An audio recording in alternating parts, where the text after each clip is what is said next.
Thank you, Laska. There are a few things that the public expect from their government. It's not too long a list, and the demands aren't too unreasonable. By large, they are a roof over their heads and a reasonable hope that their children may have the same. A job that is able to put food on the table and a functioning healthcare system.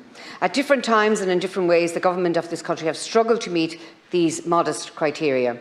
I'm not going to go into detail regarding the foundational issue plaguing our healthcare system. They're well known into the record of this House at this stage by myself and others. But it must be remarked on that last week the Irish Dental Association annual conference tabled and passed a motion of no confidence in both Minister for Health Stephen Donnelly and the Department of Health officials, whom they feel have failed to enable their sector to operate at an acceptable level. And this showed that almost 40% of our patients are now having to wait an average of up to 3 months to get an elective appointment, including orthodontic and oral surgery. This is the direct result of ongoing recruitment issues and a capacity crisis across this sector. More than half of dentists surveyed said they have tried to hire a dentist for their practice in the last 12 months, with almost 60% of those unable to find a suitable candidate. As a result, patients are finding it increasingly difficult to access essential care across both the private and public sector. So I'm calling for a debate with Minister for Health on what targeted measures may be taken to alleviate the strain that has been put on the dentists nationwide.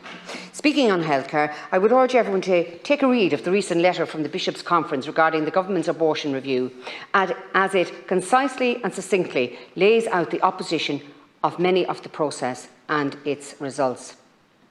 Some of the highlights are as follows. The fact that we are given not a review of the Act in itself, but only a review of how it operates, is regrettable in the extreme. It narrowed the scope of the review in a manner that has negatively impacted our ability to tailor the legislation. Over the 3-year period covered by the review, 2019 to 2021, almost 18,000 pregnancies were terminated in Ireland. During the same period, there were 175,000 children in Ireland born. For every 10 children born alive, 1 was aborted. Some of us noticed that, at a certain point, the rare portion of the pro-abortion safe, legal and rare slogan was dropped. Even its supporters knew that this was never going to be the case.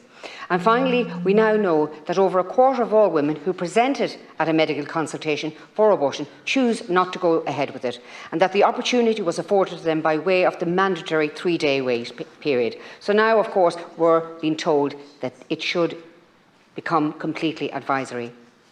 The intentional weakening of this essential protection, both of women and the unborn child, must be strongly opposed, and I hope that the merits of such protections will be given sufficient airing in this chamber, the lower house and in government buildings. Thank you.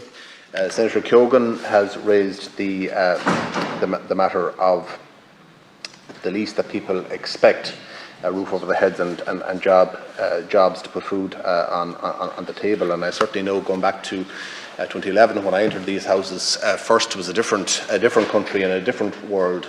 We had a situation where, if you want to talk about housing, you were talking about ghost estates, people in negative equity, bus banks, bus developers, and the IMF in the country. So we've come a long way from then. We have effectively got full employment, and that goes back to a number of the issues that were raised here, and the inability to get people to do provide all the services that are needed. But you've raised valid questions regarding the Irish Dental Council and the capacity, if you like, within the system, and dentists not signing up to the HSE schemes. So I will request a debate on that matter. You also talked about the abortion review. I'm sure we will have statements or a debate on this, and I'll certainly request that. I know the Health Committee have been asked to examine the review that has been taken, and I know we'll be dealing with that, I think, later in the month as well, with the authors of the review. As said, it will be up to each individual member then of both houses to cast their judgment on any legislative changes that might be proposed.